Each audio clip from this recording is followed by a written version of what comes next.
So we're gonna be watching how a sinkhole rebuilt a lost world by PBS Eon. In May of 2000, a road construction project outside the town of Gray in eastern Tennessee revealed something completely unexpected. Oh, it's in the In the US. middle of what was supposed to be a roughly 480 million year old bedrock from the Paleozoic era were fossils of plants, invertebrates, and vertebrates, like mammals that lived hundreds of millions of years later. Scientists soon realized this was a window into a prehistoric lake that existed about 5 million years ago in the shadow of the Appalachian Mountains. In addition to revealing a world of toads, turtles, and tapirs, the site also contains some surprising species generally known from Eurasia, including a close relative of the red panda. But how did a red panda relative end up in North America?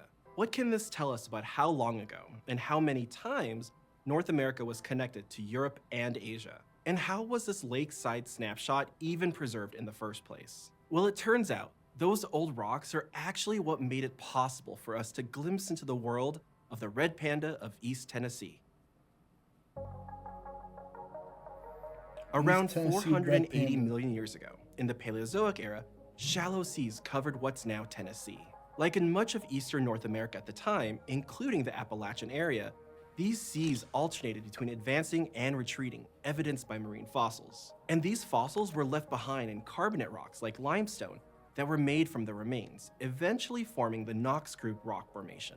This shallow ocean environment continued to lay down carbonate rocks and fossils intermittently throughout the rest of the era, until the sea retreated once more in the Pennsylvanian period, about 320 million years ago, when the landscape then transformed I into don't know one what of I'm looking vast at. swamps that would later become the state's coal deposits. However, something happened after this period.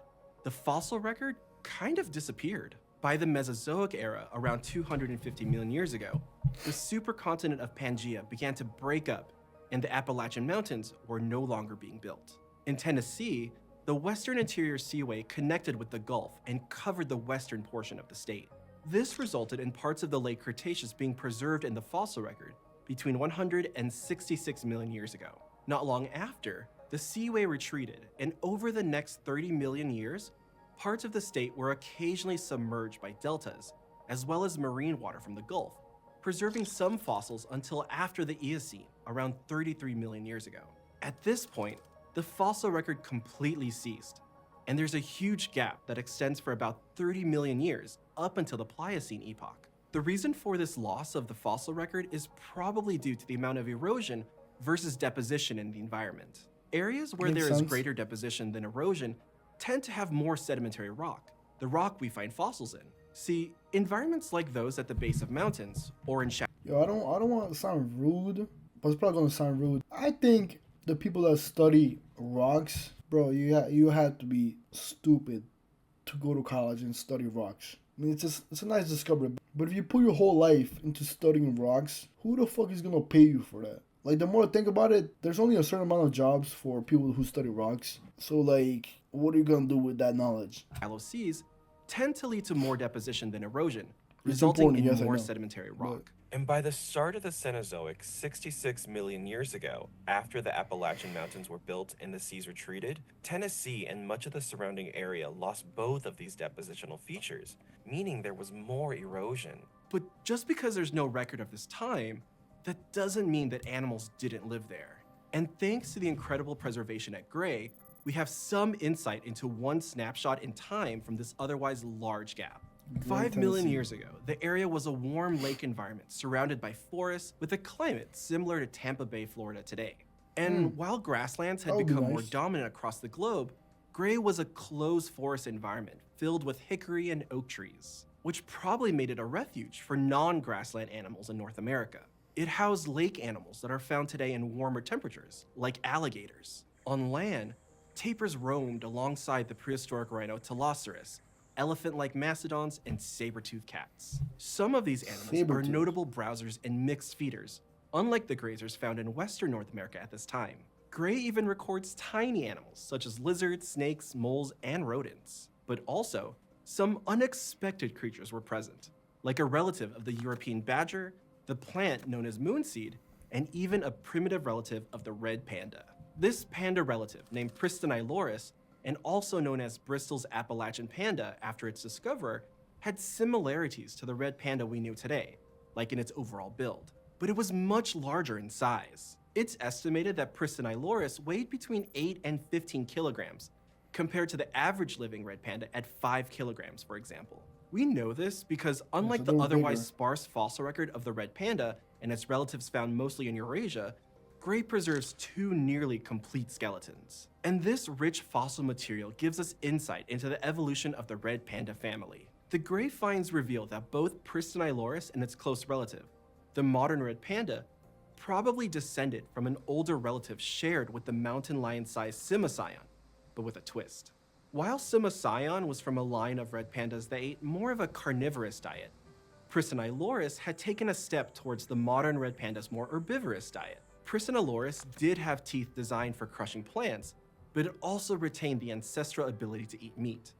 This means it was more omnivorous than its modern relative, which relies heavily on plants such as bamboo. The false thumb of Pristeniloris was also smaller than the modern red panda.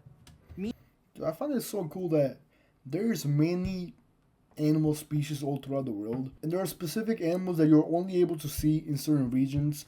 For example, you're not gonna find a elephant walking down the street in, I don't know, California. It's not common because they don't live in that area. They're more in parts of, like, I don't know, India or like Indonesia, or like a polar bear. Like, they will not survive in certain parts of the world. But humans, also on the other hand, we're able to adapt to regions, so we can have people living in, I don't know, Alaska, or people living all the way in Africa where there's like 100-degree weather every day. Saudi Arabia, countries like that are very hot, but also we are able to live in countries that are very, very, very cold. So that's kind of an interesting fact about humans. We're able to pretty much adapt and live anywhere in the world. Not anywhere, but like most places. Meaning it probably spent more time on the ground rather than in the trees. But Pristeniloris and other typically Eurasian species found at Gray suggested immigration events from Europe to North America that scientists didn't know about. See, we know connections to Eurasia allowed animals like cats to arrive in North America during the Miocene, around 18 million years ago.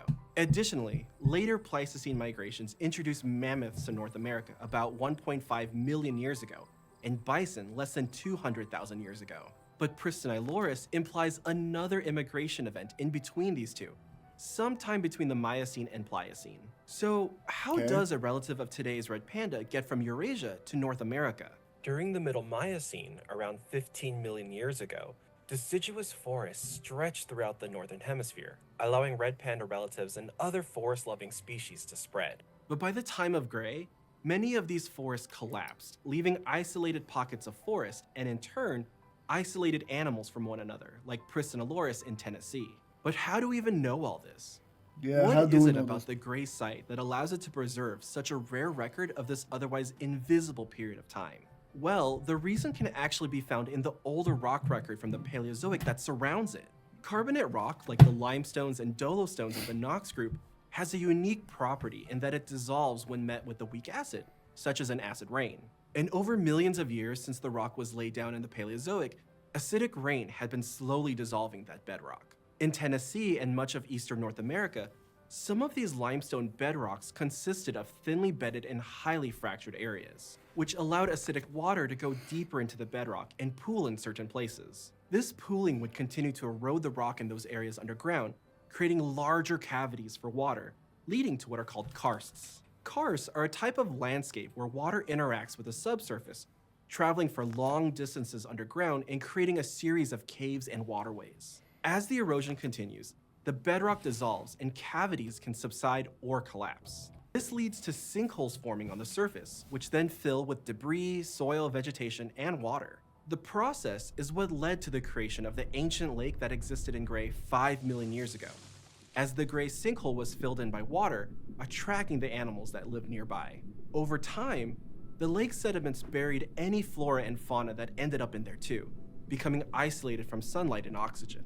This created the exceptional preservation of everything. For those big lakes, that's how they form. Perfect. Cool.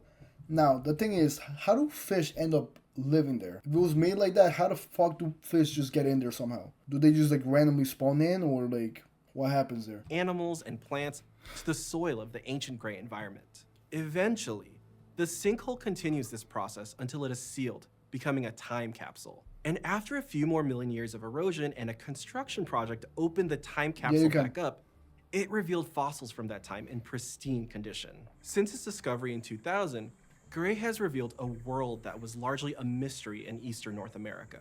One that had not only tapirs browsing on the ground, but red pandas climbing around the tree canopy.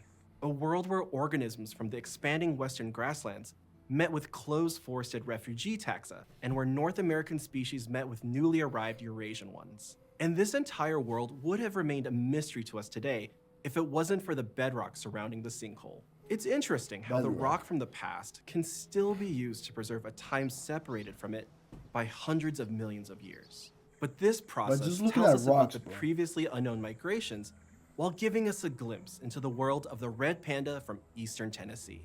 It's kind of cool that we have rocks that are able to tell us time. But then again, I'll stick to my point. If you study rocks, you're a fucking moron. Just if you want to live broke, in my opinion. Because I'm saying you should probably go to, I don't know, be a doctor or something like that. It is useful, yes, but to what extent? Because majority of the things that we know are already studied. Or there's somebody that's going to do it regardless. So why do you have to do it? I think you should probably get into something that gives you money, in my opinion. But fuck it. It is what it is.